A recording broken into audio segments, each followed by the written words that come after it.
we have Laurie Essig, who is going to be speaking on the topic of gays and lesbians are bad parents. How bad sociology can mess up your life. Laurie, everybody.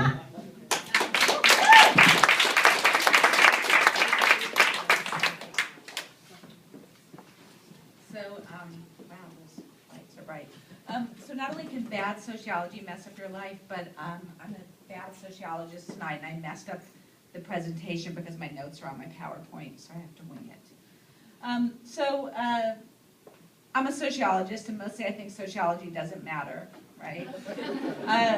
But unfortunately, sometimes bad sociology gets caught into court cases and all sorts of things, and that's what's happened in the past couple of years. There's this guy, Mark Regnerus. He is an associate professor of sociology at University of Texas, Austin, and he's a marriage expert. I actually kind of hate him. I've hated him for years. He's the kind of guy who writes about how if you get married, you'll be better in every way. He's actually written in the Washington Post that if you get married, it's more environmental.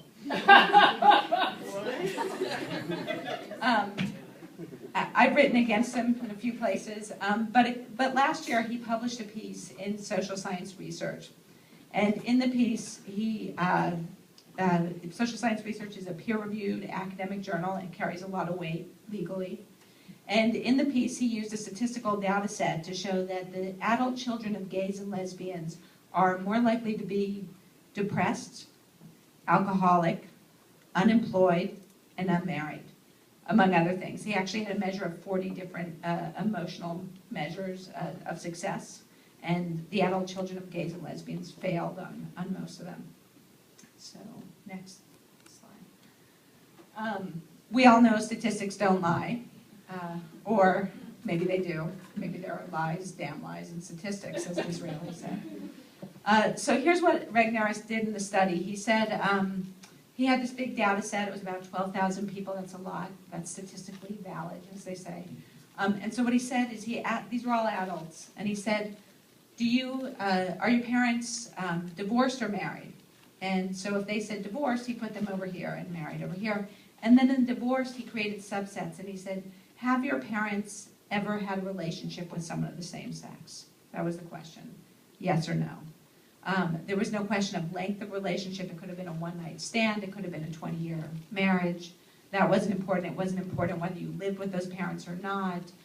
All that mattered for that subset was whether an adult had self-reported that their parents had had a relationship with someone of the same sex.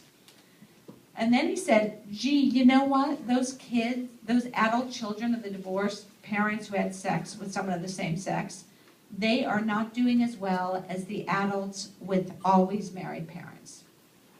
So, I'm sure some of you have taken statistics. I might have taught statistics to some of you. And, you know, this is a typical mistake in statistics. It's where you measure apples, but you say they're oranges, right? So in this case, he was taking the adult children whose parents maybe had a same-sex relationship. They weren't children of gays and lesbians. In fact, those people were as old as me, some of them. So clearly there weren't lesbian and gay families starting back in the day. And he said, those are the children of gays and lesbians, and they're not doing as well as the always married kids. Well, that's interesting, because marriage, if you've taken a look at it, it's actually highly correlated with race and economic capital. So the richer you are and the whiter you are, the more likely you are to not just get married, but stay married. So for instance, about 93% of white women will marry in this country, fewer than 40% of black women will. Also, the more money you have, the less likely you are to get divorced. So he's comparing these adults who come from probably less money and are more likely to be non-white to the adults who are probably whiter and richer, and finding out that they're more likely to be unemployed and depressed. That's what I would call sociology of the obvious, right? So he compares apples to oranges. He says that, in fact, what he managed to do was measure bananas, which is the adult children, gays and lesbians, which he didn't. This is what happens when your notes are on your PowerPoint. And then he makes this third mistake of statistics, and I have to tell you, I'm not a statistician. I got through statistics in grad school. I think I might have had an affair with the TA to do that. But really, you don't have to, if I can give you one queer idea to take home, it's you don't actually have to be anything, you don't have to be a statistician to know that this is wrong, right? You just have to know that statistics are often bullshit. And you have to put on your critical lens and say, what the hell, right? So here's a great example of causation. You might see that this is Sir Mix-a-Lot, who likes big butts and he cannot lie. But liking big butts does not cause one to not lie.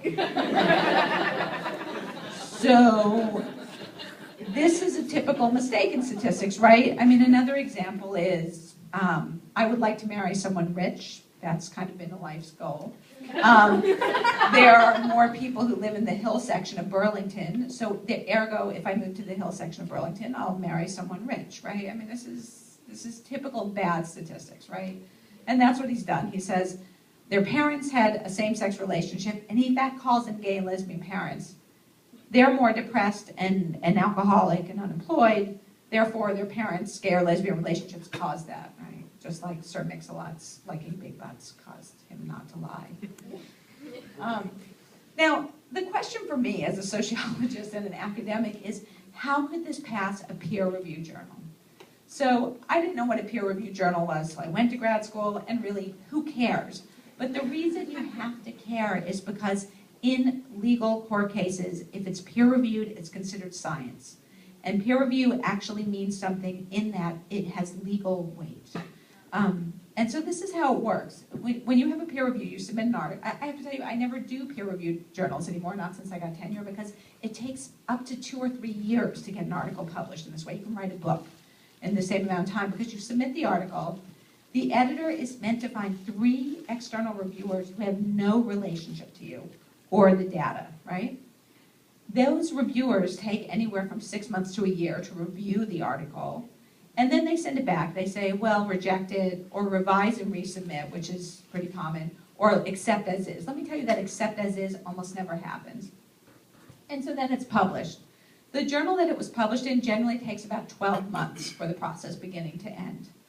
This was done in about 4 weeks. It came through in 4 weeks. So let me see what my next one is. Oh yeah, how did this happen? Well, it happened in part because there was a strange marriage of a lot of money, about $900,000, which believe me, in sociology is a lot of money. I think the biggest grant I've ever gotten is $12,000. So, you know, it was a lot of money, and it came from the Witherspoon Institute, which is funded primarily by the Catholic Church. It came from the Ruth Institute, which is an evangelical Christian organization. It came from a bunch of conservative money, and then conservative sociologists like Mark Regnerus, but also this guy, Brad Wilcox, who's at University of Virginia. I have 2 minutes. Who worked together to get this through very quickly. And I should tell you that the funders said that they wanted this done, that they wanted it in time to affect the Supreme Court cases. There are now Freedom of Information Act. I know, right? Boo. So they actually met with him and they said, we want this in time for the Supreme Court cases. So next, let's see what I have. And this is important because it's not only the Supreme Court, both of these cases it was cited in. Actually, Lou, I know I don't have much time, but if you would go to presenter's view, Scalia specifically cited this Regnerus research to say that there's no agreement among sociologists about gay and lesbian children and whether they're okay. So this is his thing. He says, I don't think there's any agreement about it. We don't know. That's actually not true. We have a lot of evidence building that the children of gays and lesbians are just as messed up and just as healthy as everyone else. Really, your best predictor of whether a kid's going to be economically successful is whether your parents are economically successful. It's class reproduction. That's what it is. So it's been used in the Supreme Court cases. It's being used to reinstate, to make sure that DOMA is upheld. It's also being used, sorry, I hope everyone's read that, whatever. It's also being used throughout the world. It's been cited in France. I don't know if you know, but in the French protests, people were more opposed to gay adoption than they were to gay marriage. The real issue for a lot of the French protesters was gays having children. It was just cited in the Russian passage of a law that basically says if you say anything positive about homosexuality, you are guilty of pedophilia, and you can be charged as such because you're corrupting the youth. That's now law in Russia. And the real question is, what is to be done? I offer you the emails of the editor of Social Science Research. This is the Elsevier Publishing Office. This is who publishes it. They make a lot of money off this stuff. I have a Facebook page I started called Sociology for the Public Good, where people are doing all sorts of things. You should know that sociologists are trying to get this article retracted. We're probably not going to be able to. I mean, we're trying really hard. I just had a campaign where 100 sociologists, many of us marriage and sexuality experts, begged them to retract this article based on the compromised review system and the compromised data. We're not getting very far, but I offer you the information if you want to send an email and ask. And I'm not saying we won't get it retracted. We're working on it, but that's how bad sociology can mess up your life.